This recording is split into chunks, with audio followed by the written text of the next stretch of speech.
Sa loob ng 3 araw, kakain lang tayo ng mahuhuli natin sa ilan sa pinakamahirap na lugar sa mundo at susubukan kung makaliligtas tayo. Magsisimula na ang adventure na ito. Ang mga kondisyon na ito ngayon. Grabe. Ang psycho nito mga tol. Mga tol, kararating lang natin sa Bloody Paradise at psycho ang gagawin natin. Sa susunod na 3 araw, tayo ang huhuli ng pagkain at mabubuhay dito sa isla. Kung di tayo makahuli ng pagkain, magugutom tayo. Ganon talaga. Pero ngayong unang araw, may dala tayong spear gun. Sasakay tayo sa bangka, kasamang ilang lokal para pumalaot at subukang makahuli ng pagkain. Pero siguraduhin ninyong manatili kayo dito dahil habang tumatagal ang hamon na ito, lalo lang itong magiging mahirap. Tara na mga pare, tingnan natin kung makakakuha tayo ng pagkain para sa unang araw. Tingnan nyo mga kondisyon dito mga pare, grabe ang panahon, maliwanag ang langit at asul na asul ang tubig. Hahanapin natin ang mga fringing reef dito at magdadive sa mga kuweba. Sana ngayong araw ay makakain tayo ng masarap na pagkain na niluto sa apoy mamaya. Woo!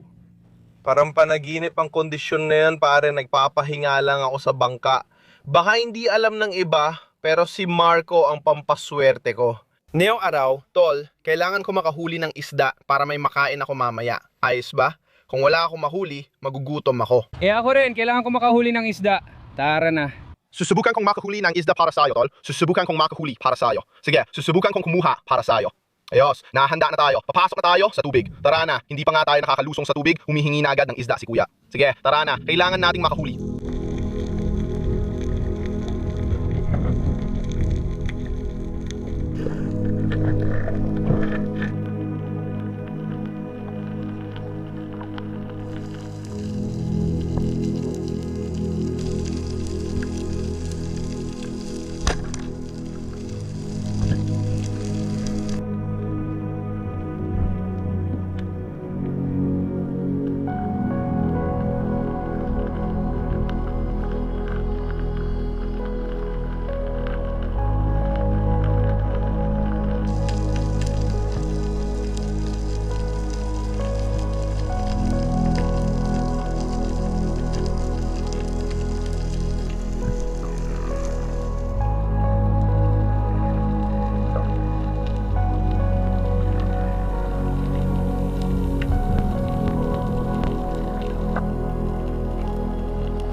Ang lupit nun, baby.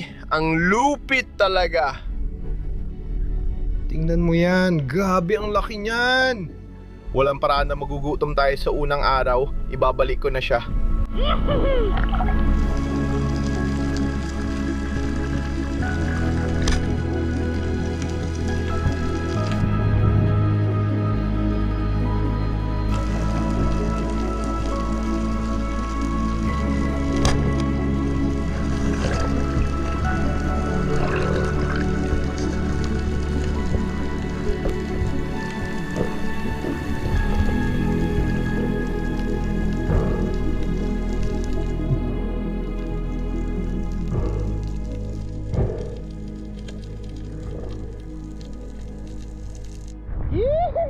Mga tol, nakabaril tayo ng gandang bluefin trevally. Pero may problema, hindi natin alam nasaan ang kapitan natin. Nalangoy tayo papunta sa Pampang at ahon sa reef. Dapat pampaswerte natin ang kapitan, pero iniwan niya tayo sa gitna ng dagat. Para tayong pain sa pating ngayon. Kakadating lang natin sa reef at makikita niyo naman nasa gitna talaga tayo ng kawalan. Hindi pa natin alam nasaan ang kapitan, pero baka nangingisda siya o iba pa. Pero iniwan niya tayo sa gitna ng dagat. Pero ayos lang kasi may magagandang isda dito. Kita niyo naman. Lumalangoy ako kasama siya sa gitna ng dagat. Kailangan kong malaman ang gagawin natin. Ngayon na nasa batuhan tayo, makikita nyo sa likod ang kapitan natin. Uy, nasan na siya? Sa pa naman pampaswerte. Pero iniwan tayo. Tingnan nyo, nandun yung bangka. Sige, kailangan na naman nating lumangoy palayo sa batuhan. Saan ka nagpunta, kuya? Iniwan mo kami sa gitna ng dagat. Huwag kang magalala. Akala namin kailangan na namin lumangoy, pare. Para na akong pain sa pating dahil sa GT dito. Ayos mga tol, kakagaling lang namin sa dive at nakuha namin ang gandang bluefin chevali dito. Makikita nyo na talagang kamanga-manga ang mga kulay niya. Pero ang nangyayari talaga mga tol, habang namamatay ang mga hayop na to, unti-unti nilang nawawala ang kulay nila. Nakakalungkot man, pero isa to sa pinakamasarap na hayop sa dagat. Ibe-butterfly lang natin ang isda na to mga tol. Simple lang ang technique na to pero isa sa pinaka-epektibo at pinaka-masarap na paraan kumain ng isda. Simulan mo sa butas ng puwit ng isda. Kukunin ko yung kutsilyo ko, itutusok ko diretso, ipapasok ko lang yung kamay ko sa loob at aalisin lahat ng laman loob. Oh, tingnan mo to. Punong-puno yung tiyan niya, pare. Tingnan mo yan. Ayan, maliit na isda yan. Yan ang kinakain niya. Isa pa, mukhang pusit. Milinis na natin yung tiyan ng hayop na to. Ang susunod natin gagawin ay kuunin natin ang kutsilyo natin dito at sisimulan na nating ifilay itong isda. Ayos, makikita ninyo, halos na butterfly ko na yung isda dito. Yung side na yan, walang tinik at yung kabila naman ay may kalakit na buto. Habang niluluto, dadaan ang init at maluluto ang isda. Kaya kailangan natin gawin ngayon ay gumawa ng patungan ng isda at magpaapoy at ilalagay natin yan diretso sa lutuan. Tignan mo yung laman pare, ang ganda tingnan. Iiwan ko muna yung isda natin dito sa batong ito ngayon. At ang gagawin natin ay pupunta tayo sa mga palumpong at titingnan kung makakagawa tayo ng isang uri ng patuhan sa apoy na pwede nating paglutuang ng isda natin. Kailangan nating mangolekta ng pangsinde at gamit. Itong berdeng piraso, ilalagay natin sa ibabaw ng apoy para hindi masunog. Pero lilinisin muna natin. Tatanggalin ko lahat ng dahon at iba pa. Kaya't ang matitira lang ay yan, na siya talaga ang gusto natin. Ngayon, tangkay na lang ng berdeng kahoy ang natira. Hahanapin natin ang mga pirasong hugis letrang Y na medyo baluktot dahil yan ang kailangan natin. Ayun, may nakuha tayong isa dyan. May isa pa tayo dito, 2, 3, at may isa pa tayo dito. Ihahanda natin to sa fire pit kaya siguraduhin nating matibay at maayos ang pwesto. Dito na lang siguro sa gilid. Siguraduhin nating dikit-dikit sila at hindi gagalaw. Nakikita nyo kung ano nangyayari ngayon mga kaibigan. Meron tayong 4 na piraso ng kahoy na hugis yay at meron tayong parang cross beam na istruktura dito. Ang gagawin ko ay ilalagay ko lang to. Gusto natin na matibay talaga to. Kaya maglalagay ako ng isa dyan at maglalagay din ako ng isa dito. At ang kailangan na lang natin gawin mula rito ay ilatag lang ang mga piraso ng kahoy ng diretso. Ganito. Kita nyo kung anong ginagawa natin. Ayos yan mga kaibigan. Naipagpatong na natin ito. Gusto ko lang matiyak na matibay ito para hindi matumba habang niluluto. Ayun, sapat na yan para sa isda natin. Sige, nandito na ang fish rack. Ang gagawin ko talaga ay tatanggalin ko lahat ng mga crossbeam na ito kasi magsisindi tayo ng apoy at pagkatapos ay ilalagay natin lahat yan at saka natin ilalagay ang isda natin. Umaapoy na yan ngayon. Susunugin natin ito hanggang maging baga tapos maglalagay ng malalaking kahoy sa ibabaw. Solid ang sunset vibes natin ngayon at wala nang tatalo sa sunset cook-up ng huli mula sa laot.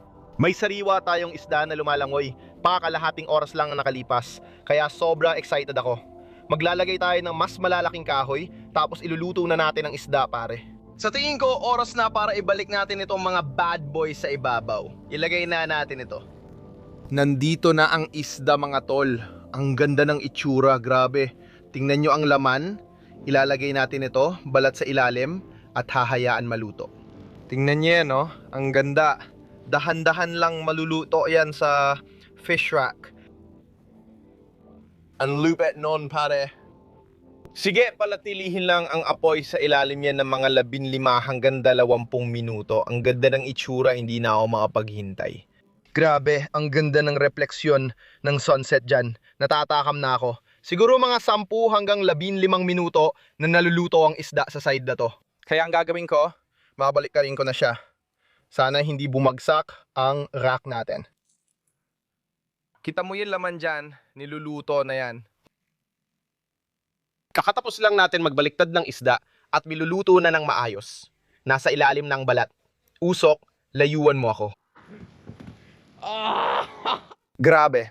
Tignan nyo. Kita nyo, humihiwalay na ang balat sa laman. Aalisin na natin siya sa apoy. Sige, kukunin ko na siya mula sa rock na yon. Naku, nahuhulog ang isda natin sa apoy ngayon.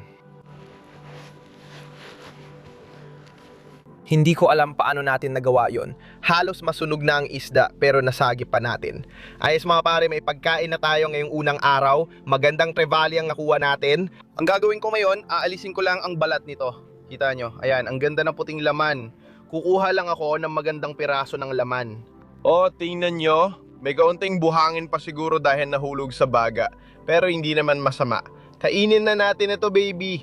Ito ang pagkain natin sa unang araw. Oh, ang sarap niyan. Bukod sa buhangin, napakasarap talaga. May mas hihigit pa ba sa sariwang isda sa tabing dagat habang palubog ang araw? Tingnan mo ngayon. Ito ang talagang gusto natin, pare. Lumulubog na ang araw sa may abot tanaw. May apoy na tayong nagluluto ngayon at nandito ang sariwa at magandang isda natin. Masarap talaga. Lumulubog na ang araw ngayon at may masarap tayong pagkain. Pero bukas, may mabangis tayong araw na haharapin. Pupunta kami sa isang lugar na tinatawag na Jurassic Park. At sasabihin ko sa'yo, ayaw mong palampasin ang mangyayari. Siguradong magiging wild ito. Hindi ko nga alam kung ano ang aasahan ko. Takot na takot ako, hindi ko itatanggi. Kita-kits tayo bukas ng maaga para sa ikalawang araw. Tara na. Magandang umaga. Ikalawang araw na ngayon at nandito kami sa Jurassic Park. Ayan sa tawag nila sa lugar na ito. Mga tol, may malalaking kuweba sa ilalim ng tubig. Nag-e-explore kami ngayon sa ikalawang araw at kailangan namin kumuha ng pagkain dito. Pero makikita nyo, sa likod ko may napakalaking isla sa gitna ng dagat at lahat ng isda at kung ano-ano pa ay sobrang naaakit dito. Kaya ang gagawin namin ay mag-explore lang kami, titingnan namin kung ano makikita namin. May mga dambuhalang hayop daw dito at ilan sa mga pinakawalang kapantay na buhay dagat. Lulusong kami sa tubig mga tol, sana makahuli kahit isang isda para maluto mamaya. Nakaayos na gamit at naka-fins na kami. Dala ko ang spear gun sakaling may makita sa mababaw. Pero ang plano namin ay i-explore ang bahura at mga kuweba para makita kung ano meron dito. Ligaw talaga dito at parang hindi pa ito na-explore. Tara na sa tubig tara na.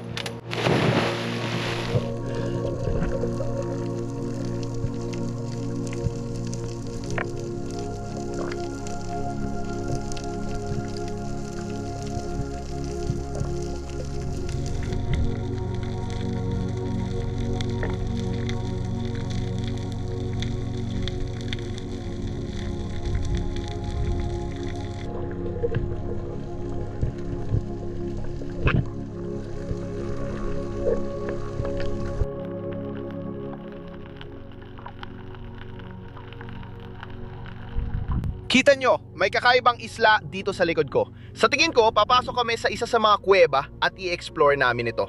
Tara na, panahon na para pumasok. Tara na! Ang lupit talaga! Grave Toll. Ang lupit nito. Ang dilim na dito, halos wala ka nang makita. Sobrang grabe dito. Mga tol, may ahas dagat sa likod natin. Tingnan nyo to. Tingnan nyo kung gaano kalupit dito mga tol. Meron tayong magandang kuweba dito at puro itim lang sa kisame sa taas. Habang papasok kami sa kuweba na to, nadaanan lang kami ng isa sa pinakamakamandag na ahas sa mundo. Pero halata namang dito sila nakatira at sobrang wild talaga nito. Makikita nyo dito, diyan pumapasok lahat ng liwanag mula sa labas ng kuweba at parang isang malaking arena dito sa loob.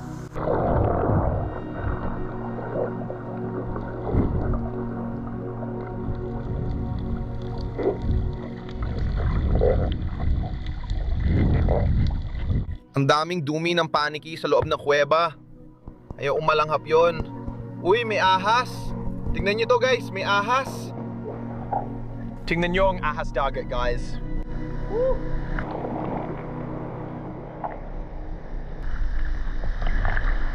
Astig niyan pare. Isa yan sa pinakadelikadong ahas sa mundo. 10 beses na mas makamandag kaysa rattlesnake. Sobrang lupit. Sige, tuloy pa tayo sa pag-explore.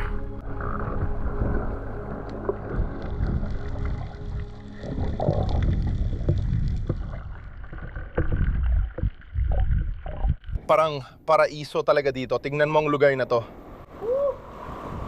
Sobrang kamanga-manga talaga. Ang ganda ng tubig, sobrang linaw, at ang dami pang kakaibang mga hayop na ngayon ko lang nakita. Alam ko na kung bakit Jurassic Park ang tawag dito. Kakatapos lang namin sa isa sa pinakamagandang dive. Umikot kami sa isla sa loob ng yungib at nakakita ng astig na sea snake. Pero wala pa rin kaming nahuhuling isda sa ikalawang araw. Kaya ang gagawin natin ngayon, maghahanda tayo at pupunta tayo sa direksyon ng Abot Tanaw. May reef structure mga tol na mga 20 kilometro mula rito at doon natin kailangan pumunta. Sabi nila, may malalaking isda doon kaya may pag-asang makakuha ng pagkain. Magkita-kita tayo roon at simulan na natin. Sige, punta na tayo sa Abot Tanaw. Kailangan natin ng pagkain para sa ikalawang araw. Ayos pa pakiramdam ko matapos yung Trevally kahapon, pero gusto kong mas malaki ngayon. Tara na, let's go baby! Sige mga tol, mga 20 metro ang lalim dito ngayon. Kaya ang gagawin natin ay papasok na tayo sa tubig. May dala tayong malaking spear gun. Panahon na para sumisid. Tara na.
Tingnan nyo yan mga tol, napakagandang Spanish mackerel yan. Siguro mga 7 o 8 kilo. Nakita nyo naman, paikot-ikot lang siya, tinatakot lahat ng pain sa ilalim. Bumaba ako at tinarget siya, pero bigla siyang tumakbo. Isa to sa pinakamasarap na isda sa dagat, gaya ng alam nyo. Kukuha natin siya ng mga fillet mamaya, at sana maluto sa Jurassic Park. Sobrang excited ako ngayon, ako napapansin nyo. Tingnan mo nipin ng isdang yan.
dalawa pala.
Sige mga pare, isa to sa pinakamagandang araw namin sa dagat at ang dami naming nahuli. May magagandang Spanish mackerel dito. At sinuwete rin ako makahuli ng green job fish na ito. Isa ito sa mga hayop na pinakagalit ang itsura sa mundo at sobrang excited kami ngayon. Sapat ang pagkain namin para tumagal hanggang ikalawang araw. Ngayon, nilinisin natin lahat ng isda at paminigay sa mga lokal dito sa isla. Tig-isa lang ang nakuha naming isda bawat isa at isa pa para sa mga lokal. Papasok tayo, lilinisin ang mga isda, pupunta sa lokal na dalampasigan, magpapasindi ng apoy at magluluto para sa ikalawang araw. Tara, sobrang excited ako. Ito ang pinakamagandang bahagi ng pagiging nandito sa mga isla, ang magbigay ng isda. Kaya nandito ang isa sa mga lokal. Tara na. Bagus. Para sa'yo, ito.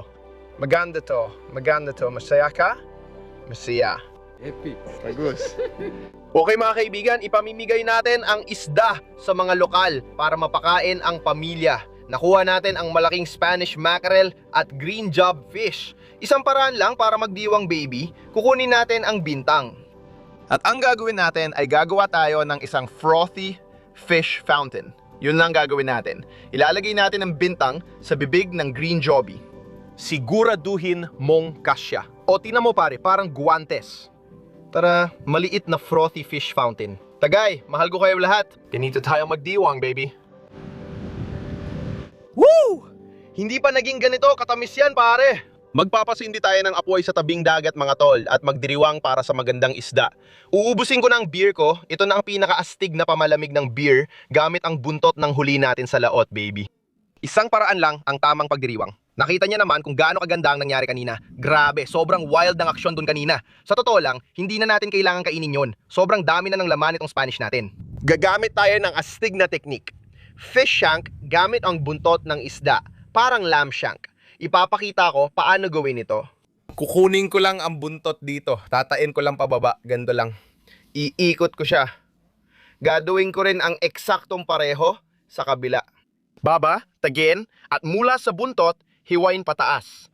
Pagkatapos, ang gagawin ko lang dito ay babaliin ko lang, ganito lang. Paikutin ng kaunti at ayan na. Ngayon, kailangan nating gawing parang lamb shank o fish shank ito sa pamamagitan ng pagkuha ng buntot. Puputulin natin sa isang gilid at pagkatapos ay hihiwain natin pababa ang kabilang gilid. Babaliin natin yon. Makikita ninyo ang buto at shank dito. Tingnan ang ganda ng laman. Medyo mabuhangin pero kamangha-mangha talaga ang Spanish mackerel na ito. Sige, sisindihan natin ang apoy at ilalagay ito agad. Susubukan natin ang bagong paraan ng pagluluto na ngayon ko lang gagawin. Nakakita ako ng piraso ng lubid sa tabing dagat. Ang gagawin ko, hahanapin ko ang pakpat na ito dito at tatalian ko lang ng ilang granny knot. Kita nyo, ganito lang, walang espesyal. Kukunin ko ang fish shank, makikita nyo. Gagawin ko rin ito dito. Sige, makikita nyo ngayon ang bagong teknik sa pagluluto. Heto ang fish shank at ang patpat. Ang plano natin, sisindihan natin ang apoy, tapos isasabit lang natin ito sa ibabaw. Ganito lang. At lulutuin lang yan sa apoy na yan. Karamihan ng laman ay nandyan na. May konting buhangin pa, kaya kailangan linisin, pero sana manatiling ganyan at maluto. Ayos, may matinding lutuan na tayo mga tol. Lagay na agad ang panggatong para magluto. Dapat sumiklab to parang bomba. Kaya sisindihan ko na to, tara na. Ayun, ayos na, kita mo, niluluto na niya tol. Lagyan pa natin ng mga sanga diretso dyan. Hintayin lang natin na medyo humupa ang apoy, tapos ilalagay na natin agad ang ating fish shank sa ibabaw. Magkakaroon tayo ng magagandang baga. Ayos, ito na ang kauna-unahang fish shank sa buong mundo na niluto sa apoy. Tara na. Ako na ang niluluto ng usok. Sige, ilagay natin siya dyan. Mukhang ayos na ayos yan. Kunin natin ang ilang bato. Woo! Nagawa natin. Kita nyo, direkta ang fish shank sa apoy. Astig pare. Pwede akong mangisda, maglaro kasama ang mga bata kung meron ako, o gawin ang gusto ko ngayon. Dahan-dahan lang maluluto ang isda. Iwan lang natin ito dito ng 30 minuto, dapat okay na. Stig yun pare, tatawagin ko homeless method. Para kang palaboy na may stick at sako sa likod. Ganyan itsura ng isda ngayon. Tignan mo. Ang ganda ng luto niya no? Pwede natin tapikin. Isa ito sa pinakamagandang luto natin.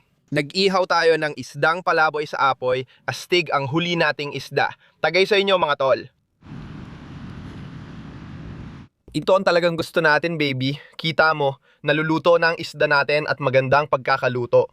Ang inaalala ko lang ay itong tali, kasi halos hindi na nakakapit. Kung mahulog siya sa apoy, kailangan nating i-rescue. Wala tayong magagawa. Yung kung napansin nyo, may isla sa malayo doon. Iyan ang isla na in-explore natin kanina. May mga kuweba at ahas dagat. Ngayon, nasa tabing dagat tayo at nagluluto ng fish shanks.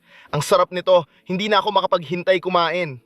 Hindi pa ako kumakain mula kahapon na makuha natin ang bluefin trevally. Kailangan ko na talagang makakain ng isda ngayon. Sige mga tol, mga 20 minuto nang niluluto ang isda natin, kaya oras na para tanggalin. Kaya kukunin na natin siya dito. Kunin na natin siya. Sige, ilapag na natin siya. Ganyan lang, marami sa inyo magtatanong, paano maluluto ang ibabaw na may tali?